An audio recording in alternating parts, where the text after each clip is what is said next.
Do you ever wonder how your local supermarket handles the transactions of everyday business? Transactions are business events which affect the organization. Transactions could be financial or non-financial, but regardless of their classifications, they are information to the business. The everyday transactions of a supermarket produce information that internal users need. Internal users are the decision makers of the organization, such as the management, which is subdivided into 3 levels: the top management, the middle management, and the operations management. Within the organization, the flow of information follows 2 directions. The horizontal flow communicates highly detailed information derived in the daily operations of the business, such as the sale and shipment of goods. The vertical flow represents an exchange of information among the 3 levels of management. The upward flow carries with it summarized information used for the planning and controlling activities of the business, while the downward flow distributes information regarding instructions, quotas, and budget. To effectively and efficiently deal with the surge of information in the business, many companies, including your favorite local supermarket, employs the use of accounting information systems, or AIS. AIS is a subsystem of information system, which is essentially used in the collection, storage, and processing of data in transactions. AIS transforms these data into information to be used by the internal as well as the external users of accounting information. The external users include the suppliers, creditors, stockholders, the government, or customers like you.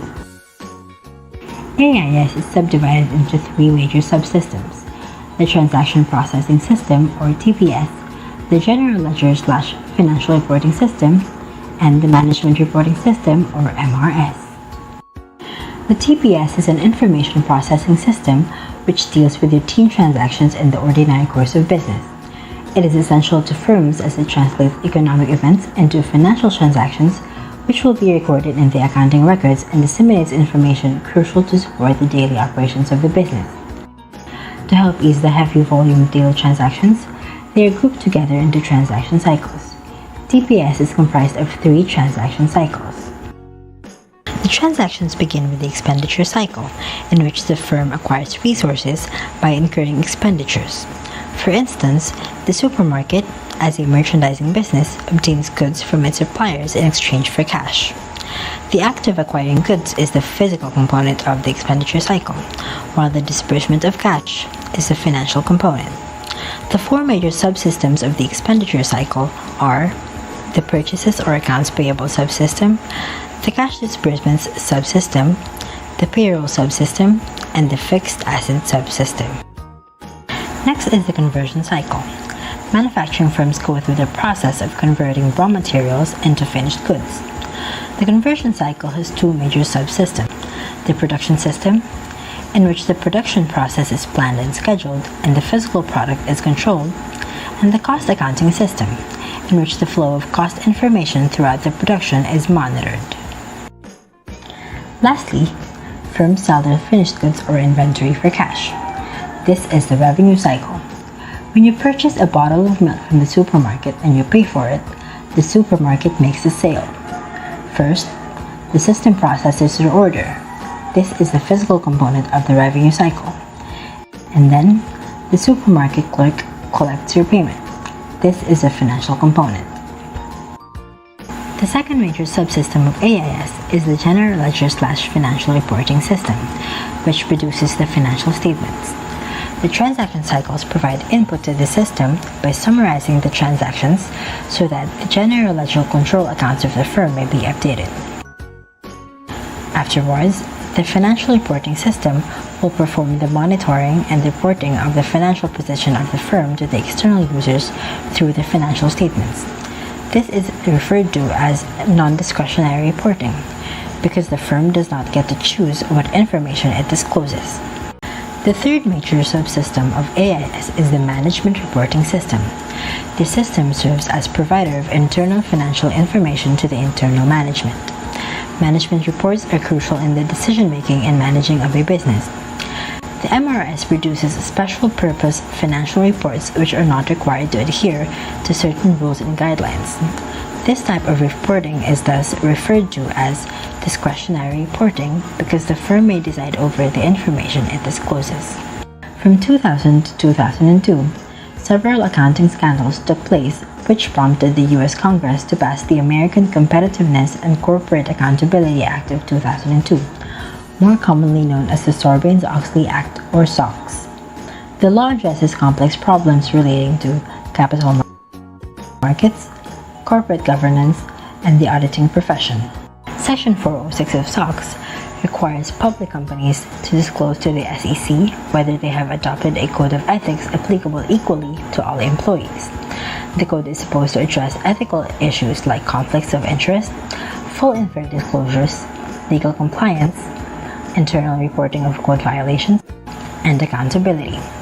Back in the day, it was a common practice for large companies to commit ethical violations in pursuit of success, thus the passing of SOX. The SEC is continuously making an effort to reduce the likelihood of the occurrence of similar undertakings. SOX addresses fraud as well. I'm pretty sure you have heard from one of your accounting professors the infamous Enron scandal, which took place in 2002. Here is the story. Basically, Arthur Andersen, formerly one of the Big Five accounting firms, earned large fees by performing audit works and other related works as consultants to Enron Corporation, substantially contributing to the accounting irregularities committed by the company. However, Enron Corporation is not the only culprit of improper accounting practices. There is WorldCom, Adelphia, Globe Crossing, and many more. As a consequence, institutional and individual investor confidence began plummeting.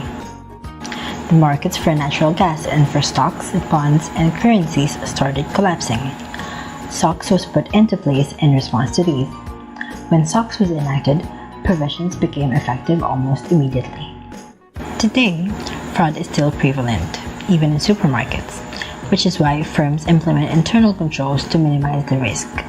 In this video, we will be discussing only the physical control. The physical control has 6 categories, each of which addresses particular issues. Let's begin with transaction authorization. Transaction authorization means that all transactions and activities should be carried out and approved by employees acting within their range of knowledge and proper span of control. For example, in supermarkets, where sale is a credit transaction, the sales clerk obtains transaction approval from the credit card issuer via an online connection to ensure the creditworthiness and legitimacy of the customer. Segregation of duties is an important internal control activity as it helps in minimizing incompatible functions and reducing the risk of error and inappropriate actions. However, it is impossible to implement it in relatively small firms. Thus, this is only being practiced in large business firms.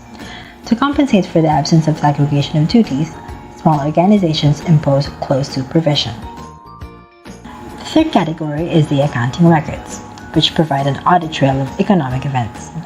These records help verify the occurrence of a particular transaction. In supermarkets, an example of accounting record is a 2-part paper tape in which every sale is recorded. Access to this accounting record is limited to prevent manipulation of documents. This is the fourth internal control. Lastly, accounting statements, especially of large business firms, can contain unintentional errors as well as misrepresentations. Therefore, internal and external experts perform audit activities over the organization's books to avoid such inaccuracies. This is called independent verification. You are probably unaware of the long list of career opportunities awaiting an AIS graduate, as it is not a popular in-demand course here in our country.